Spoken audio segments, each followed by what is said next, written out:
Сегодня третий урок росписи по дереву. В этой рубрике я не только показываю роспись, но и рассказываю о себе, своей семье и творчестве. Для работы понадобится какая-нибудь деревянная поверхность, пергамент, копирка, можно взять простую, карандаш, тонкая наждачка, акриловые краски. Поверхность зашкуриваю и стираю древесную пыль. Для фона подойдут абсолютно любые акриловые краски, как в тюбиках, так и в больших баночках.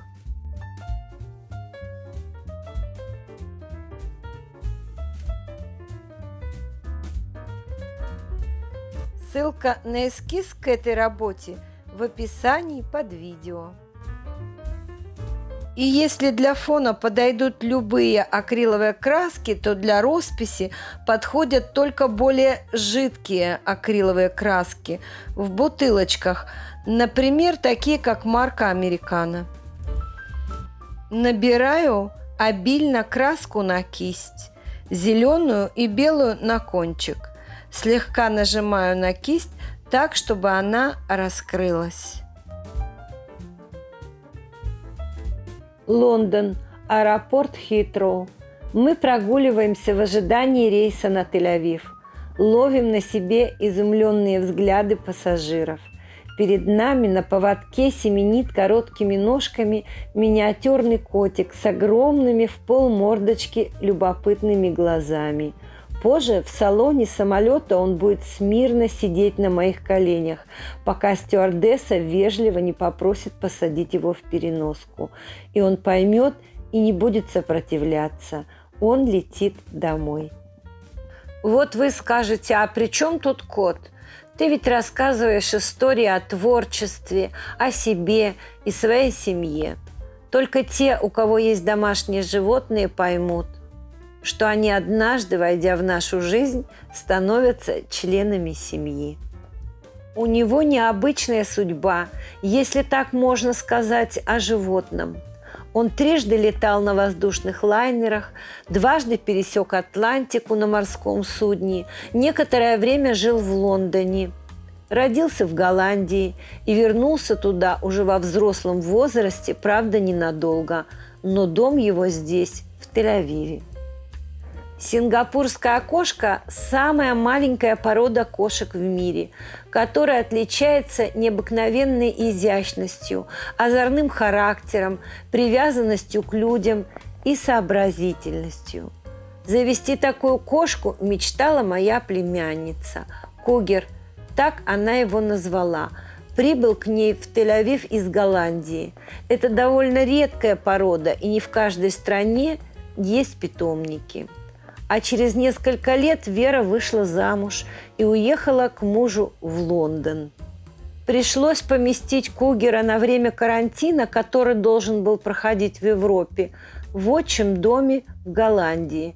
Через полгода они поплыли через Ла-Манш за Кугером.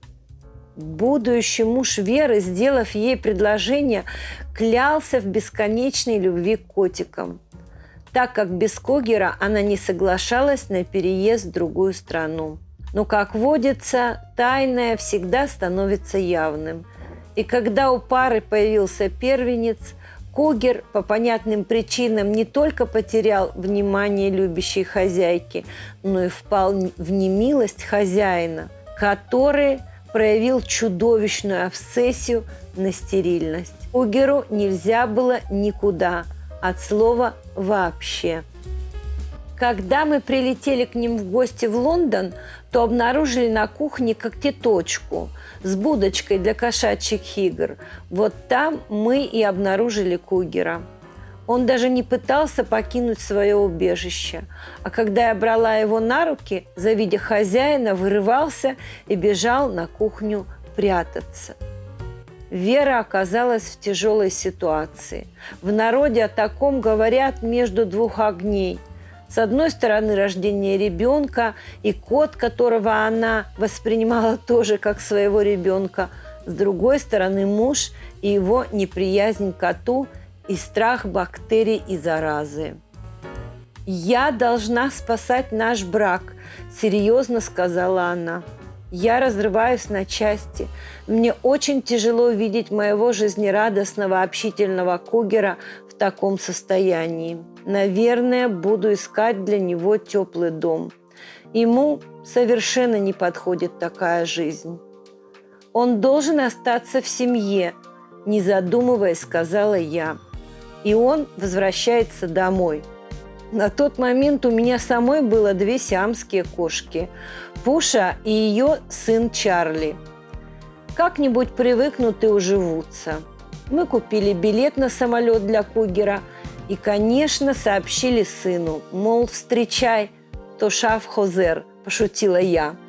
Тошав Хозер – это официальный статус гражданина, который покинул страну, а затем вернулся, восстановив гражданство. Сын сразу заявил о своих правах на кота. Он вырос в моей комнате и спал в моей постели. Дело в том, что наши с сестрой дети когда-то какой-то период времени снимали на паях квартиру и были соседями. Наученная горьким опытом, мне хотелось уберечь сына, который тогда не состоял ни в каких отношениях. И я сказала, не делай этого, а вдруг девушка, которую ты полюбишь, не будет любить котов. Я такую не полюблю. Они много путешествовали, и Кугер всегда жил у нас на время их отлучки. Сингапура не переносит одиночество даже на 1 день.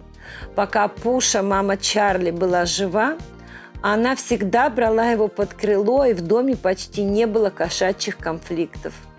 Чарли же всегда страшно ревновал. Сейчас Кугер переживает непростые времена. И когда мы приезжаем помочь ребятам с новорожденной внучкой, они просят, пожалуйста, уделите внимание Кугеру.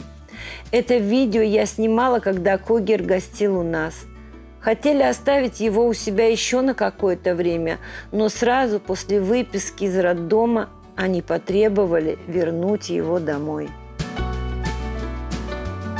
Работа должна просохнуть примерно сутки-2, а краска впитаться в дерево. И после этого покрываем акриловым лаком. Сейчас я вам покажу Кугера. Этот эскиз хорошо подойдет для подноса, если сделать его в зеркальном отображении.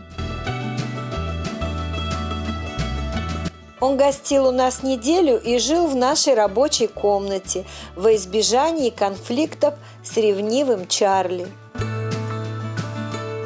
Он не мешал мне работать, сидел под моим столом. Но если уж пришел, то любви много не бывает.